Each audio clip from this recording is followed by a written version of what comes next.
YouTube, what is going on, Lakers family? In today's video, we got some NBA news involving the Los Angeles Lakers and the Indiana Pacers this morning. So, on NBA Analysis Network, and NBA writers proposing that the Los Angeles Lakers and the Indiana Pacers make a trade featuring D'Angelo Russell and Buddy Hield. So Lee Chan of Fadeaway World proposed the following trade idea between the Lakers and the Pacers. So the trade proposal would be a swap. The Lakers receive sharpshooter Buddy Hield, and the Indiana Pacers receive D'Angelo Russell. Now, the interesting thing is that Buddy Hield is one of the best shooters of all time. I never knew this. I knew that he was a great shooter, he's one of the best shooters in the NBA. But of all time, that's very impressive because you got so many great three-point shooters in NBA history. Ray Allen, you got Stephen Curry, you got Klay Thompson, etc., right? But Buddy Hield was second NBA last season in three-point shooting, field goal, which is around 288, and shot 42.5% from the three-point line, which is actually incredible. Buddy Hield is 30 years old, so he's a veteran. His career is around 40.2% from the three-point line, which is good for 39th in NBA history. And his career NBA average is around 16.1 points per game, 4.4 rebounds, 2.6 assists with the New Orleans Pelicans, the Sacramento Kings, and the Indiana Pacers. So he put up 16.8 points per game, 5 rebounds, and 2.8 assists last season with the Indiana Pacers in 80 games in total. So the Los Angeles Lakers and the Indiana Pacers discussed a Russell Westbrook, Miles Turner, Buddy Hield trade multiple times last summer and the start of last season. But NBA insider Jovan Buha, Sam Amick, and Shams Charania of The Athletic reported that the Los Angeles Lakers nearly sent Russell Westbrook and an unprotected first-round pick, a 2027 and a 2029 first-round pick to the Indiana Pacers for Miles Turner and Buddy Hield. But in October 22, before the Lakers' vice president of basketball operations and general manager Rob Pelinka determined that giving up 2 future draft picks was too steep of a price to pay for Buddy Hield and Miles Turner to the Indiana Pacers, right? Because you're going to have to give up both first-round picks, including those players. Miles Turner is one of the best shot blockers, a guy who could space out the floor. This dude is elite. You got Buddy Hield, who's one of the best three-point shooters in the NBA. But if you look at the Los Angeles Lakers, they need more shooters around superstar LeBron James and Anthony Davis because LeBron James isn't the greatest three-point shooter. Of course, he's capable of knocking down his three-point shots, but we've seen so many times in the postseason that he will struggle from the three-point line, right?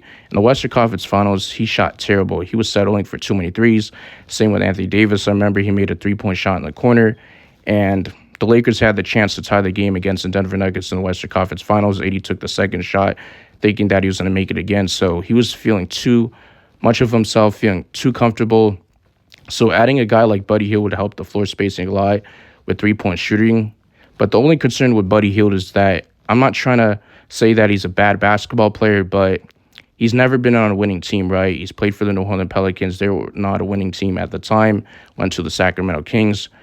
They were not a winning team until they made it to the postseason for the first time since 2002, 2003. So it was 16, 17 seasons. But Rob Pelinka would be so smart to find a way to acquire Buddy Hield from the Indiana Pacers. And he's been linked to the Lakers for a while, since last offseason or a few seasons ago.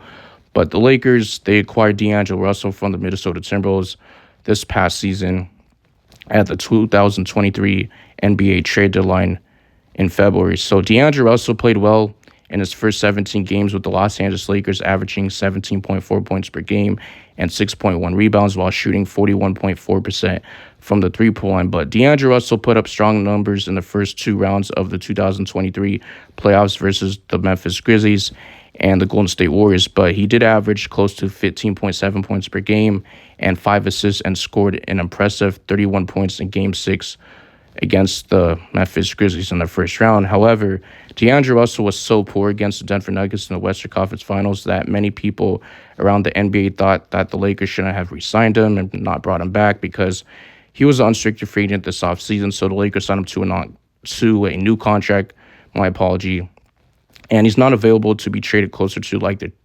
December 15 or closer to the trade deadline, but he did average 6.3 points per game and 3.5 assists while shooting. Terrible, right? 32.3% from the floor and shot 13.3% behind the arc against the Denver Nuggets. So the Lakers got swept in 4 games against the Denver Nuggets in the Mile High. The Lakers lacked size. Coaching was part of it. Darvin Ham was a first-time head coach in his career in the NBA, so his rotations were horrible. His timeouts were horrible. Lack of decision-making was just questionable, so that's why we lost to the Denver Nuggets. We couldn't match up with their size. They're just a better three-point shooting team, and our shooting was just terrible last season. We were one of the worst three-point shooting teams in the regular season and including the postseason. So when you're not knocking down your shots, you're relying on your guys to do everything else, right? And we're just a lot smaller for them. But despite D'Angelo Russell's struggles versus the Denver Nuggets in the Western Conference Finals, though the Lakers brought him back this summer in free agency, so D'Angelo Russell's has a new 2-year contract with the Los Angeles Lakers, which is guaranteed for $36 million. And I believe he's making around close to $18 million per year. Correct me if I'm wrong, but he does have 700,000 initiatives each season of the deal. So in addition, D'Angelo Russell in the offseason did waive his implied no trade clause, so he can be traded to anywhere, right? So that's why Rob Pelinka, our GM, made some flexibility for the Los Angeles Lakers just in case he's disgruntled with his role, because him and Gabe Vincent are going to be fighting to be our starting point guard for the regular season. So if Gabe Vincent is playing a lot better than D'Angelo Russell, he might even be disgruntled and request a trade, and the Lakers could trade him, and they have all the leverage, right? So the Lakers have a bunch of flexibility. D'Angelo Russell was unplayable in the Western Conference Finals against the Denver Nuggets, but the Denver Nuggets were getting inside his head, so that's why he struggled. I'm not trying to make any excuses, but we just know that D'Angelo Russell is not a postseason performer. In the regular season, he's very good. He's the reason why we made it all the way far to the postseason in the playoffs, because in first place, when we had him with LeBron James, Anthony Davis, and I believe it was Rui Hachimura and Jared Vanderbilt, our starting lineup was so dangerous, right? And D'Angelo Russell was averaging close to 17 to 20 points per game, was shooting efficient, and was playmaking, finding his guys for open shots. Same with LeBron James. And Anthony Davis is our best interior defender on our Lakers team and one of the best defenders in the league. But I appreciate the support. Make sure you guys drop a like, smash the subscribe button, like the video, and let me know in the comment section how do you guys feel about this trade proposal. Would you guys swap D'Angelo Russell for Buddy Hield from the Indiana Pacers? In my personal opinion, I would. But like I said, that we would have to see Buddy Hield be able to continue to shoot lights out from the three-point line, because it feels like every player that's a great three-point shooter or one of the best three-point shooters in the league, they'll be on another team, and as soon as they join the Los Angeles Lakers, they forget how to shoot. They become unplayable, like Malik Beasley, etc. But anyways, I'm out of here. Peace.